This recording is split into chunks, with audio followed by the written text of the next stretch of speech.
ഈ ധ്യാനം ഇച്ചിരി കടുപ്പമാണല്ലേ?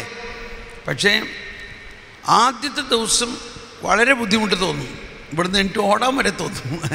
3-ാം ദിവസം നിങ്ങൾക്ക് മനസ്സിലാവും, ഓ ഇതിന് വന്നില്ലായിരുന്നുവെങ്കിൽ വലിയൊരു നഷ്ടമായിരുന്നേനെ. മാത്രമല്ല ഇതിൽ പറയുന്നതെല്ലാം നമ്മൾക്ക് ലഭിച്ചു കഴിഞ്ഞിരിക്കുന്ന ആ നിധിയെക്കുറിച്ചാണ്. ഓക്കെ, അപ്പോൾ ഇത് കുറച്ചുകൂടി എളുപ്പമാകാൻ വേണ്ടി വേറെ ചില പരിപാടികളുണ്ട്. ഒന്ന്, നിങ്ങളൊന്ന് ചിന്തിച്ചേ, ഇന്ന് ഇവിടെ കേട്ട കാര്യങ്ങളിൽ പുതിയതായിട്ട് നിങ്ങൾക്ക് എന്ത് കിട്ടി ഒന്ന് മനസ്സിൽ ഉൾക്കൊള്ളുക. എന്നിട്ട് അതിന് കർത്താവിന് നന്ദി പറയുക മാത്രമല്ല, അത് അടുത്തിരിക്കുന്ന ആളോടൊന്ന് പറയുക. അപ്പോഴാണ് അയാൾ വിചാരിക്കണം, അതിന് അങ്ങനെയാണല്ലേ അർത്ഥം. ഒന്ന് അടുത്തിരിക്കുന്ന ആളോടൊന്ന് സംസാരിക്കണം. എന്ത് സംസാരിക്കണം? നിങ്ങൾക്ക് ഇന്ന് ഈ ധ്യാനത്തിൽ പഴയ കാര്യമൊന്നും പറയരുത്. ഇന്ന് കേട്ട വചനങ്ങളിൽ, ഇന്ന് കേട്ട ഇന്നത്തെ ആരാധനയിൽ, കുർബാനയിൽ, വചനത്തിൽ എന്തെങ്കിലും ഒരു പുതിയ ആശയം നിങ്ങൾക്ക് കിട്ടിയോ? 1, 2, 3 ആശയം ഒന്ന് അടുത്തിരിക്കുന്ന ആളുമായിട്ട് ഒന്ന് പങ്കുവയ്ക്കുക. പ്ലീസ്, വേഗം ഒന്ന് അടുത്തടുത്തിരുന്നോ ചേട്ടന്മാർ?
എല്ലാവരും പറയണം. എന്തെങ്കിലും ഒരു പോയിൻ്റെങ്കിലും എല്ലാവരും പറയണം.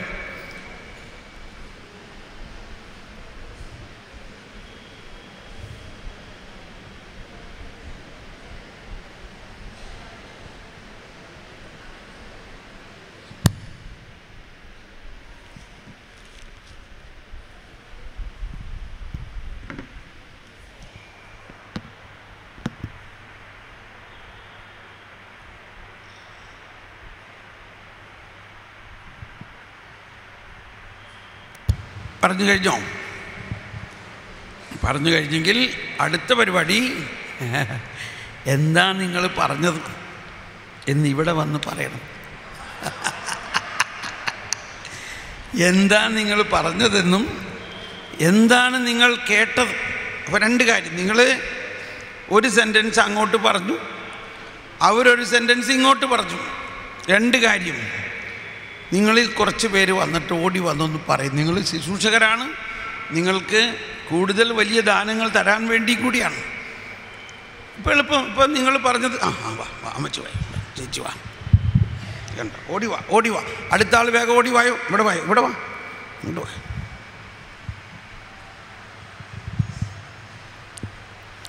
ജ്ഞാനത്തെക്കുറിച്ചുള്ള ക്ലാസ് ആയിരുന്നു. മെയിനായിട്ട് ജ്ഞാനത്തെക്കുറിച്ചാണ് പറയുന്നത്. ജ്ഞാനത്തിൻ്റെ ഉറവിടം യേശുവാണ്. അത് പരിശുദ്ധാത്മാവിൻ്റെ ദാനമാണ്. ജ്ഞാനസ്നാനത്തിലൂടെ അത് നമുക്ക് ലഭിച്ചു കഴിഞ്ഞു. പക്ഷെ നമ്മളാരും ആ ജ്ഞാനത്തിൻ്റെ പെട്ടി തുറന്നിട്ടില്ല ഇതുവരെ. അതുകൊണ്ടാണ് ദൈവിക വെളിപ്പെടുത്തലുകൾ നമുക്ക് ലഭിക്കാതെ പോയത്. ഇപ്പം ജ്ഞാനം തുറന്നു കഴിഞ്ഞ്, ജ്ഞാനത്തിൻ്റെ കവാടം തുറന്ന് ആ ജ്ഞാനം നമുക്ക് ഒഴുകുമ്പോഴാണ് ആ മാനുഷികതയിലേക്ക് വ്യാപിച്ചുകൊണ്ട് ഒരു ദൈവികതയിലേക്ക് ആ ഒരു നമ്മൾ ലയിച്ചു ചേരുന്ന അനുഭവം, ആ ഒരു വലിയ അനുഭവത്തിലേക്കുള്ള ക്ലാസ്സാണ് ഇന്നിവിടെ നടന്നുകൊണ്ടിരുന്നത്. യേശുവിനെ ഇന്ന് ഉച്ച കഴിഞ്ഞിപ്പോൾ പറഞ്ഞത് മുഴുവൻ ഈ സങ്കീർത്തനത്തെക്കുറിച്ചാണ്. സങ്കീർത്തനങ്ങൾ മുഴുവൻ യേശുവിനെക്കുറിച്ചുള്ള ഗാനരൂപത്തിലുള്ള യേശു തന്നെ യഹൂദരുടെ കാലത്ത് അത് അവരെല്ലാം അത് ഉപയോഗിച്ചിരുന്നു. ഭവനങ്ങളിലൊക്കെ അവർ പാടുമായിരുന്നു. ഞാൻ കേട്ടിട്ടുണ്ട് ഇതുപോലെ ആരോ ക്ലാസ് എടുത്തപ്പോൾ യേശു പോലും കുരിശിൽ കിടന്നുകൊണ്ട് പറയുന്ന കർത്താവ് എന്തുകൊണ്ട് ഒരു സങ്കീർത്തനം 22 മറ്റാണല്ലേ ബ്രദറെ?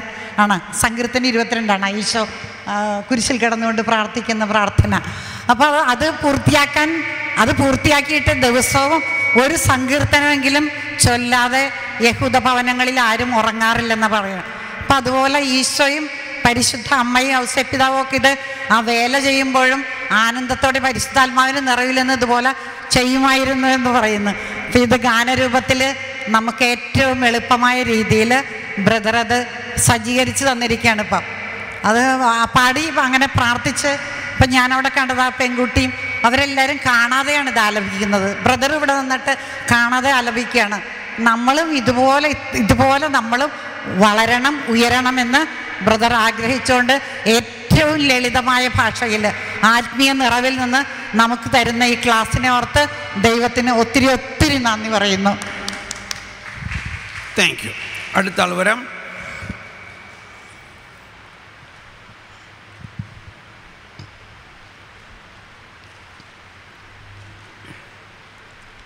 അടുത്ത ആൾ വേഗം വരൂ. വന്ന് ഇവിടെ അടുത്ത ആൾ ഇവിടെ ഇരിക്കാം. അടുത്ത് വന്നിരുന്നുള്ളൂ, സമയം പോകില്ല. അടുത്ത ആളുകൾ വേഗം അടുത്ത് വന്നിരിക്കാം.